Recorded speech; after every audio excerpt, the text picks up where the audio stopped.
E aí, povo de Deus, seja bem-vindo ao canal. No vídeo de hoje nós iremos aí dar início no livro de 2 Crônicas, capítulo 1, 2 e o 3 também. Salomão faz oferta e pede saber.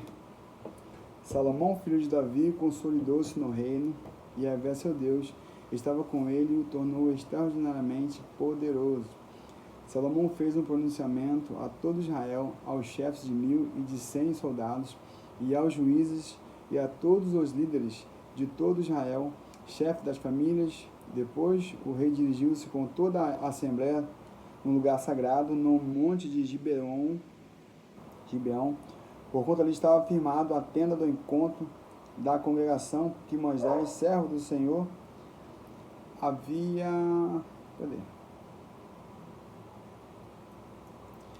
construído no deserto. Contudo, Davi tinha transportado a arca de Deus a Quiriat-Jearim, para a tenda que ele havia preparado para abrigá-la em Jerusalém. O altar de bronze que Bezalel, filho de Uri e neto de Ur, fizeram estava em Gibeão, diante do tabernáculo, a habitação de Yahvé. Ali, portanto, Salomão e a comunidade consultaram o Senhor. Foi lá que Salomão, na presença de Deus, subiu ao altar de bronze, que estava junto à tenda do encontro da congregação, e ofereceu 1000 holocaustos, sacrifícios totalmente queimados, sobre o altar. Naquela mesma noite, Deus apareceu a Salomão e lhe propôs: pede o que desejas que eu te concedo. E Salomão considerou diante de Deus: foste muito bondoso e misericordioso com meu pai Davi, e me fizeste rei em seu lugar. Ó Yahvé, Senhor Deus, confirma-se agora a tua promessa feita a meu pai Davi, pois me tornaste rei sobre um povo tão numeroso quanto os grãos da poeira da terra. Sendo assim, dá-me sabedoria e conhecimento para que eu consiga governar esta nação com justiça, pois quem é capaz de liderar este teu grande povo?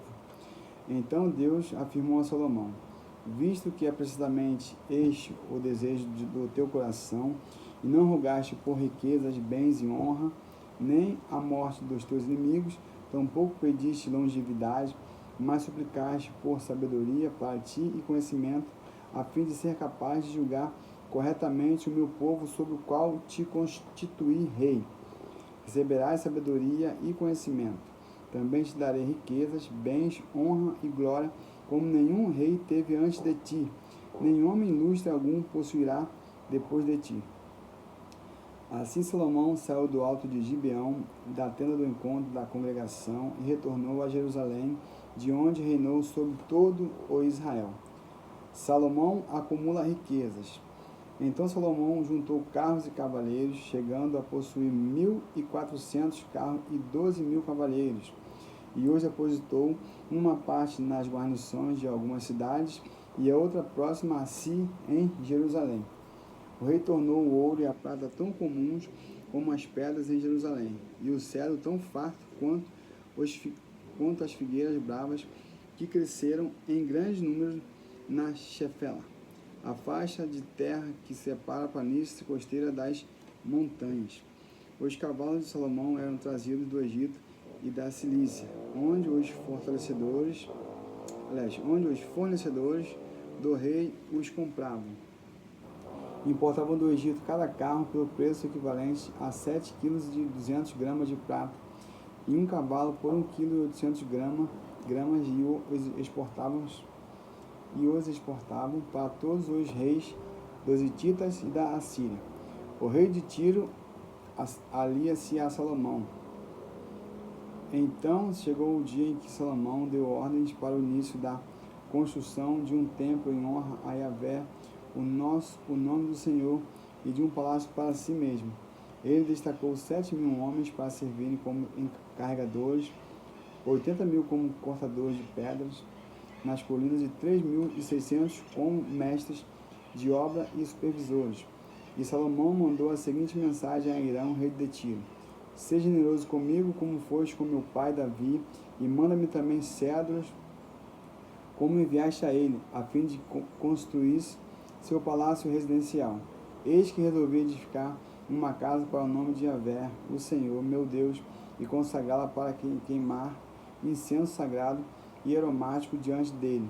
apresentar continuamente o pão consagrado da propiciação e oferecer os holocaustos na manhã e da tarde, nos sábados, nas luas novas e nas festas fixas de Yahvé, nosso Deus. Isto é a obrigação perpétua de Israel. Porquanto a casa que vou construir será grande, porque nosso Deus é maior do que todos os deuses. Entretanto, quem pode construir-lhe uma casa, considerando que nem o céu dos céus poderão contê-lo? E quem sou eu para lhe edificar uma casa, a não ser que esta sirva para queimar incenso santo e agradável diante dele? Agora, pois, envia-me um artesão habilidoso no trabalho de arte em ouro, prata, bronze, ferro e tecido púrpura, em vermelho carmesim e azul violeta, e que seja experiente em fazer esculturas para se juntar ao grupo de especialistas que me servem em Judá e em Jerusalém, os quais meu pai Davi escolheu. Também manda-me do Líbano madeira de cedro, de pinho e de sândalo, pois eu sei que os teus servos são hábeis em cortar madeira de lá. Os meus servos trabalharão com os teus, a fim de me prepararem madeira em grande quantidade, porquanto é necessário que o templo que haverei de construir seja muito grande e magnífico. E eu oferecerei como sustento aos lenhadores, teus servos, 20.000 tonéis de trigo, 20.000 tonéis de cevada, 2.000 barris de vinho e 2.000 barris de azeite.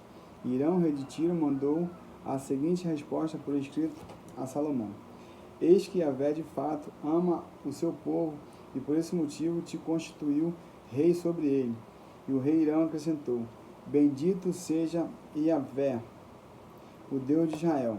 Ele fez os céus e a terra, e concedeu ao rei Davi um filho sábio, inteligente, e que age com discernimento, a fim de edificar um templo para o Senhor e um palácio real para si.